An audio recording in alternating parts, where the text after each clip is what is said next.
Hello friends, எல்லோரும் எப்படி இருக்கீங்க? நல்லா இருக்கீங்களா? நான் நல்லா இருக்கேன். நான் இன்றைக்கி புதினா சட்னி தான் வைக்க போகிறேன். புதினாலாம் யூஸ் பண்ணிவிட்டு கீழே விட்டேறாமல் அந்த குச்சியெல்லாம் மேலே மாடியில் இதுமாரி நட்டு வச்சுருந்தேன் ஒரு டப்பில். அது நிறைய புதினா இருந்து தான் இன்றைக்கி அந்த புதினா சட்னி வச்சுருவோம் அப்படின்னு சொல்லிட்டு தான் புதினா பறிக்க வந்தேன்.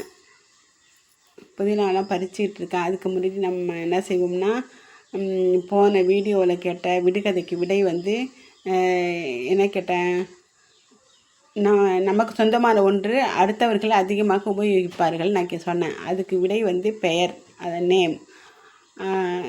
இந்த விடுகதைக்கு விடை லாஸ்ட்டில் கேட்குறேன். அதுக்கு முன்னாடி நம்ம புதினா சட்னிக்கான புதினா பறித்து இலையெல்லாம் ஆஞ்சிருவோம், ஆஞ்சி எடுத்துகிட்டு போவோம்.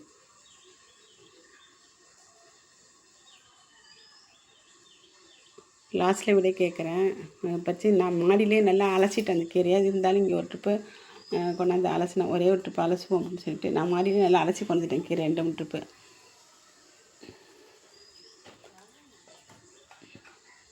இதுக்கு புதினா சட்னிக்கு வெங்காயம், தக்காளி, பச்சை மிளகாய், தேங்காய், பொட்டுக்கடலை இதெல்லாம் வேணும். நான் பச்சை மிளகாய் தான், பட்டை மிளகாய் வச்சுக்கிறதா இருந்தாலும் வச்சுக்கலாம், சின்ன வெங்காயம் போட்டுக்கிறதா இருந்தாலும் போட்டுக்கலாம். ஒரு கொட்டை புளி வச்சுக்கணும். இதெல்லாம் நீங்கள் ரெடி பண்ணிக்கோங்க. நான் வெங்காயம்லாம் அரிஞ்சு வச்சுருக்கேன். பெரிய வெங்காயம் தான் நான் எடுத்துக்கிட்டேன். பச்சை மிளகாய் 2 தான். எங்கள் வீட்டில் உரப்பு சாப்பிட மாட்டாங்க, அதனால 2 பச்சை மிளகாய் போட்டுட்டேன்.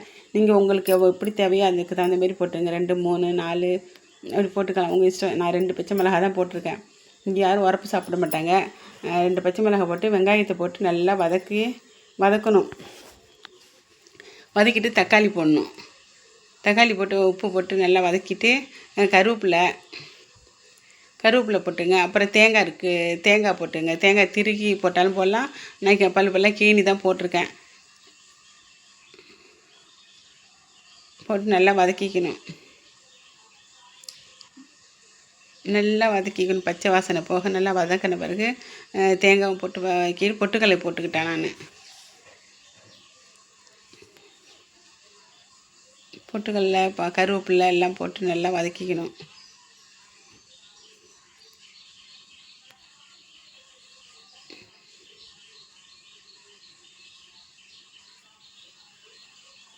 நல்லா வதக்கிக்கிட்டு அப்புறம் பொட்டுக்கடலை உப்பு போட்டுக்கங்க. அப்போ தான் உப்பு போட்டால் சீக்கிரம் மசியும். நல்லா உப்பு போட்டுக்கிட்டேன்.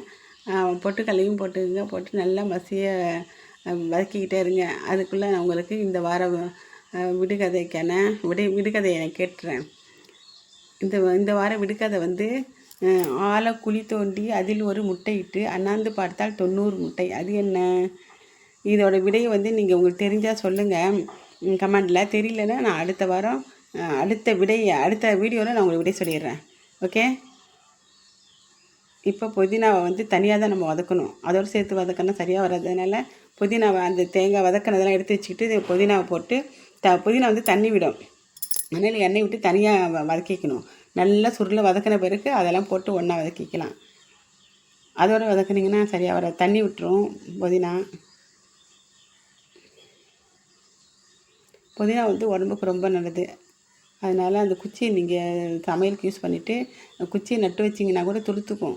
அதே நம்ம காசு கொடுத்து கடையில் வாங்கினேன். நான் அப்படி தான் செஞ்சுக்குவேன். இடையில பிரியாணிக்கெல்லாம் நான் இங்கே மாடியில் வந்தால் பறிச்சுக்குவேன். எங்கே வேணுங்கிறது வச்சுக்கலாம்.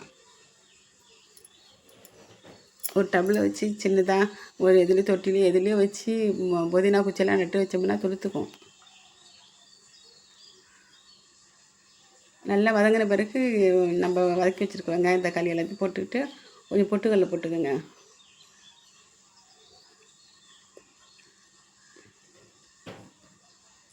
அதோட கொஞ்சம் பொட்டுக்கடலை போட்டு நல்லா வதக்கிக்கிட்டு அரைக்க வேண்டியதான்.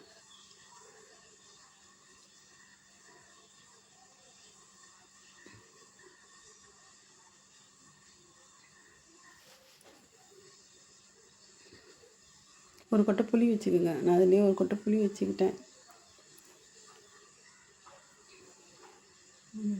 அவ்வளோ புளி இருந்தால் போதும்.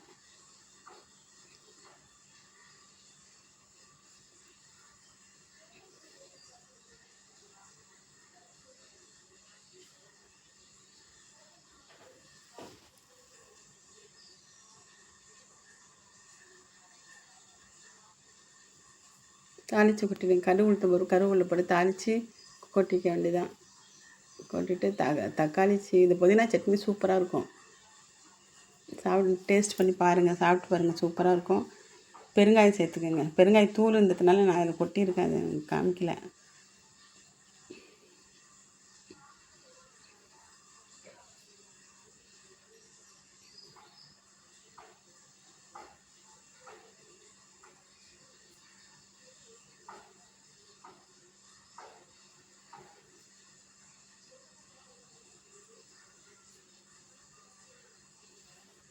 சப்ஸ்கிரைப் பண்ணுங்கள், கமெண்ட் பண்ணுங்கள், லைக் பண்ணுங்கள்.